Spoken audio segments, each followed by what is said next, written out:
going to finish on what I hope will be a high note.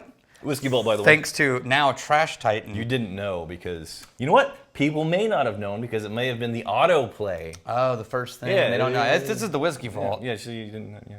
You're welcome. That's Brianna. Just roided it out in transitions. All right, what is today? This is a gift from now Trash Titan Patrick Cohn. Yeah.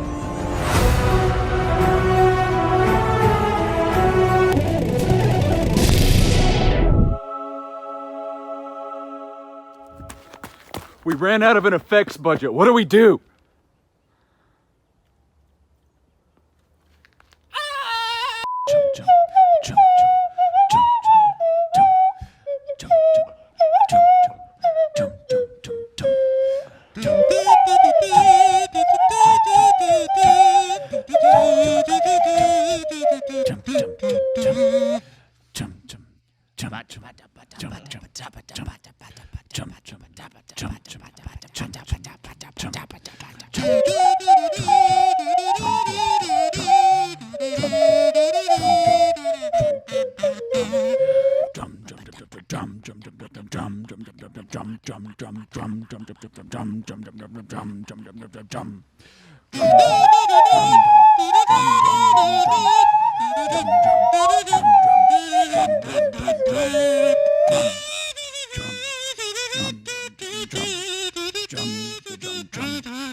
Cheers, you magnificent bastards. Patrick Del Bach. Hell yeah. He got us the 2 back-to-back Distillers Cuts releases from last year. Damn. Summer and fall. Hell yeah. Del Bach's awesome. So we're going to try them both. Yeah. So the summer release I love me some Del Bach's, though. was French Oak. They have these really, really adhesive. The Del Bach's, though.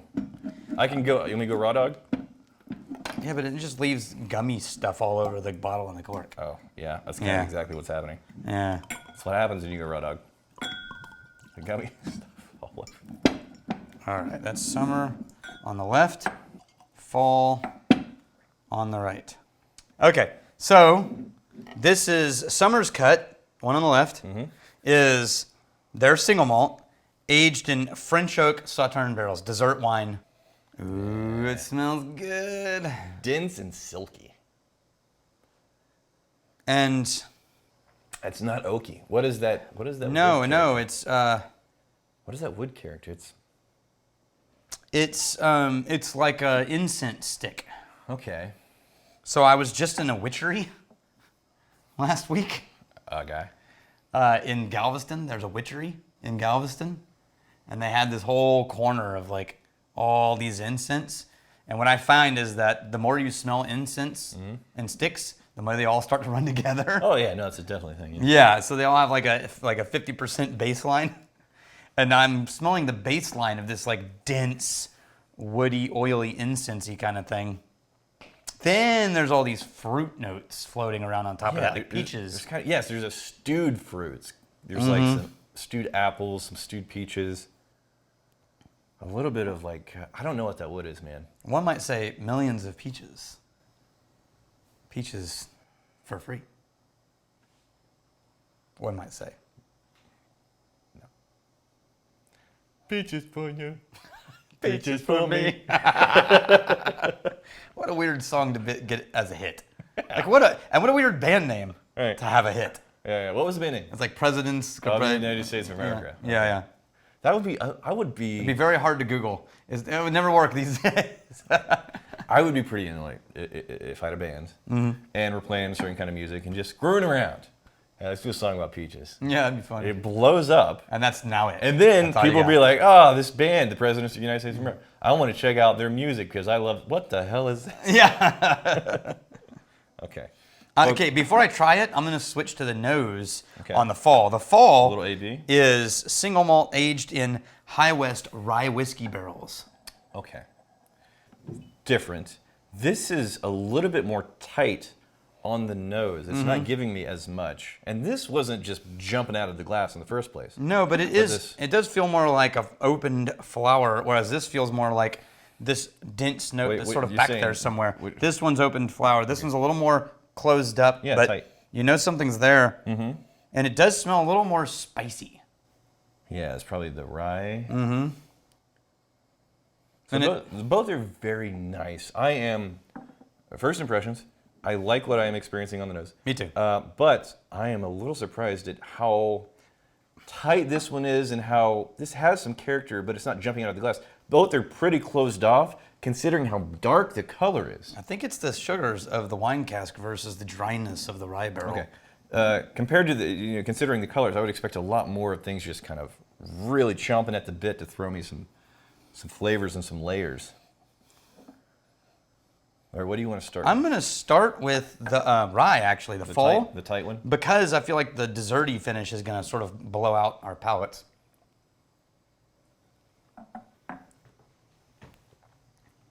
Oh, ooh. Ooh. That's nice. Wow. Wow, man, it's so thick. It is very dense. Yeah. Like that is hefty pot still Even density. feels thick. Ooh. Almost like a coffee syrup, Yeah. right? And then it ends in this. It really is. I would have called it a barrel tannin spice, like black pepper. Maybe that's the rye that's kicking in. It's jammy without being too sugary. Yeah, it will take the sugar out of like a fruit preserve type of jam character. I'm almost getting that sort of like a bell pepper pop of that green flavor, or red bell, that sweetness, but like the zinging bell peppery kind of note. So not the flavor of bell pepper. No, but the texture, the Yes. feeling, the presentation. it's a pepper that's not a spicy pepper. It's It's got a zing, got a zing. a little bit of a zest. Yeah, that's a nice. Zest. You got the zest. zest. Yeah. Okay. Yeah. Yeah. All right, maybe Still let's try tight. the Sauterne. Still tight.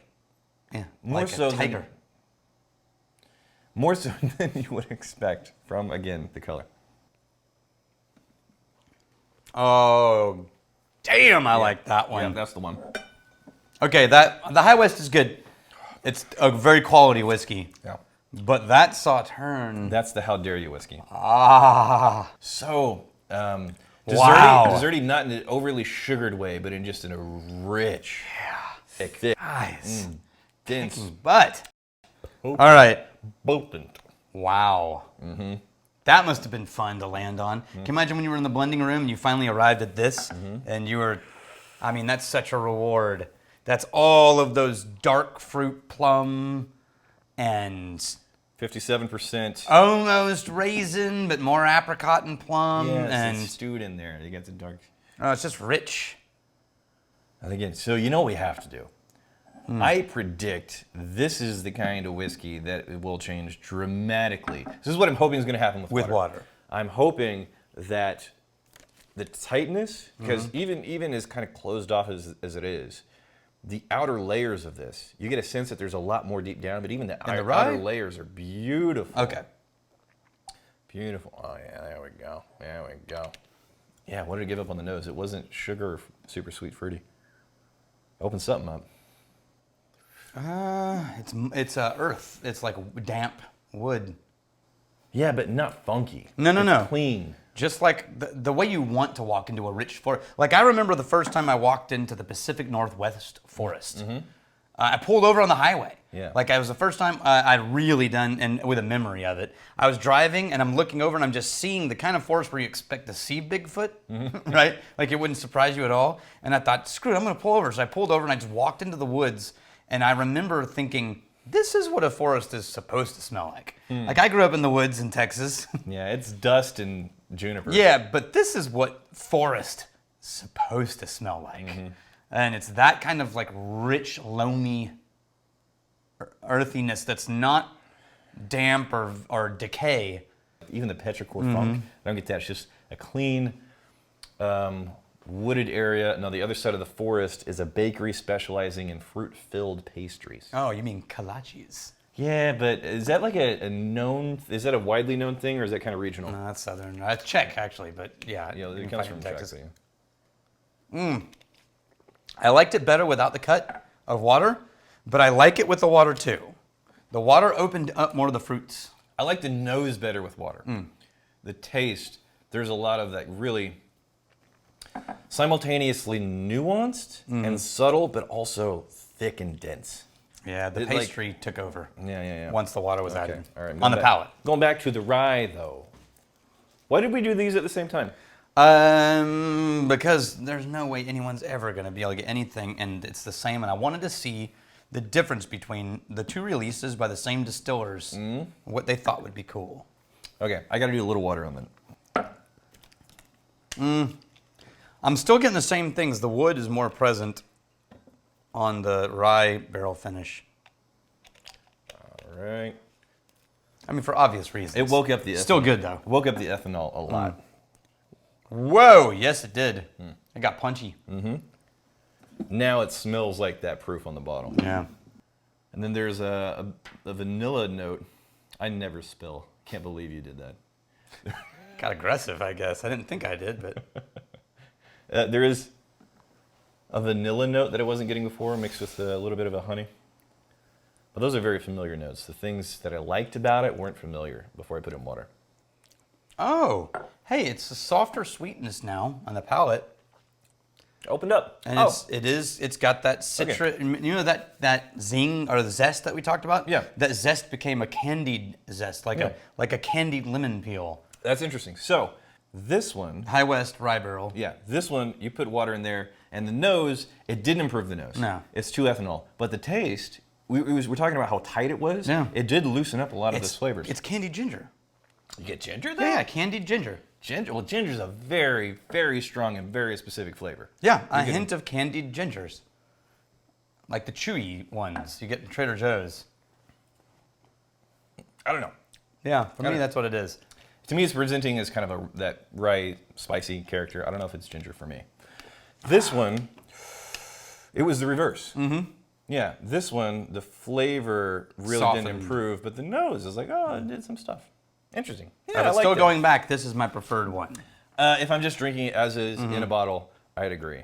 Yeah, that's really good stuff. Del Bach, Damn. they're consistently good, man. Damn. They're consistently good, and also they're very often unique, which is hard to pull off. It is, yeah. Yeah, because you can be different, but your track record is going to be probably more misses than hits. But for the sake of experimenting and all that stuff, like more power to you. You want to do some weird stuff every now and then? I'll try it out. I like you trying to figure out some new way to make Hey, interesting you do whiskeys. you, man. You do you, man. But to be this different and also this consistently good, Yeah. it's a really amazing distillery. Quality. Yeah. Total Control 871. I instantly stopped the video the moment you desecrated that fine bourbon with water. Cool. Yeah, there's a frowny face after that. Oh, like but an that angry didn't, face that didn't emoticon. translate. Didn't Yeah. translate. So they This remember. is a person that you never sell a cask strength bottle to. Oh, We talked about this. yeah. Because, the choice for a distillery to release cask. Right.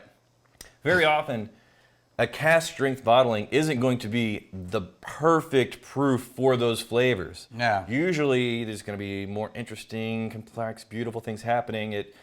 Probably Various probably proofs. not 80 proof. Right. Usually, it's going to be high 40% ABV. I would somewhere in the argue 50s. 100 to 110. Right. There's a magic zone somewhere in there. Yeah, it's usually around 100 and a little bit higher. But if you're trying to sell like a lot of whiskey, you need it to be good right out of the bottle. Because most people are not going to doctor. Honestly, even the people who know they should Yeah. don't. Whenever you're in that mood to like sit down with a bottle, it's like, gosh, do I really want to get a freaking dropper? Yeah. Duh. No. But somebody that they don't like the water, don't sell them in Yeah. cask strength bottle. Don't go to an actual fancy whiskey bar where every whiskey is served with water. Oh hell, I mean, even in Ireland, we're about to be in Scotland. By the time you watch this, we probably are in Scotland or we came back from Yeah, Scotland. absolutely. Yeah. So that's one of the things they're way more comfortable with over there.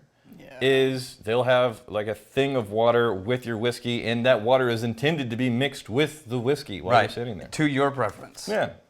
But you know what, though? Living true to his name, he wants total control. Yeah.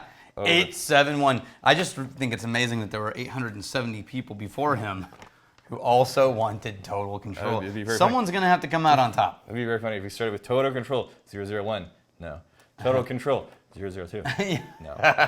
Damn it! Joey Geo, instead of moving the MGPs to a new shelf, I like this keep idea. them all where they are, but put a magenta colored tag around the necks. Why magenta? Because magenta. It's a fictional color. So, like most of the labels. Magenta doesn't exist. Like most of the labels on It's these not MVPs. real. It's Yeah. fictional labels. You get a fictional color. Yeah. It's actually, I love that suggestion so much. That's funny. The bottles that are releasing MGP. What percentage of those bottles do you think are obfuscating where it's coming from to where it's saying like produced by? And they're not More really- than half. Really? More than half. More than half? Yes. Okay. Because I mean, if you're counting volume of Because whiskey. that's not strictly legal. No, you no, have to put no, it's like illegal. distilled Yes. in the state. Yes. And it's still getting approved. You're saying more than half. Well, it's not about approval. It's about they don't police what you put in. They just police whether the label is consistent with itself. All right. And so they're just saying, well, this label is consistent with you making your own whiskey and putting it in there. You only need to have a consistent label. You don't have to match the consistent label to what gets put in the bottle. We could take this Right. and fill it with gin, Right. and it would still be a legitimately approved label. Right. It's only illegal because of what we put into it after they approved the label. So are there retroactive legal Yes. Here's what they do. Yeah. Hey, don't do that. And you're not allowed to sell that label anymore. You got to fix it. Oh, well, what about all the thousands of bottles that are already out in the market? Well, you don't have to recall them, but like change it from now on. That's what happens. Cool. Yeah. I think you just gave total control. A conniption fit. Yeah, you gave him a stroke there. Yeah, that's fair. Okay, here's to fighting, stealing, and drinking. If you fight me, you fight for a You friend. steal, may you steal your liver's heart. And if you drink, May may you you drink with us.